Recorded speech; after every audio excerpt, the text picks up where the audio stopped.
ஓவராலாக தமிழ்நாட்டில் டிஎம்கே ஓட்டு குறைய போகுது, டிஎம்கே அலையன்ஸோடைய ஓட்டு குறைய போகுது ஓவராலாக. அதுதான் வந்து அது எனக்கு தெரியாது, ஓவராலாக நான் சொல்ல வரேன். அது வந்து பார்த்தீங்கன்னா 2019 இருந்த விட 21 கம்மி தான் வாங்கினாங்க, 21 வந்த விட 24 கம்மியாக தான் வாங்கினாங்க, 24 வாங்கினத விட 26 கம்மியாக தான் வாங்க போகிறாங்க.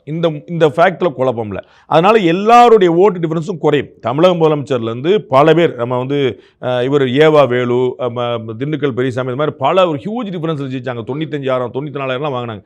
அதெல்லாம் இந்த மாதிரி சாத்தியப்படாது. அதில் வந்து அது வந்து ஓவராலாக, நான் சொல்கிறது இண்டிவிஜுவல் கேஸில் இல்லை, ஓவராலாகவே போய் நிற்கும். அதே தான் திரு உதயநிதிக்கும்.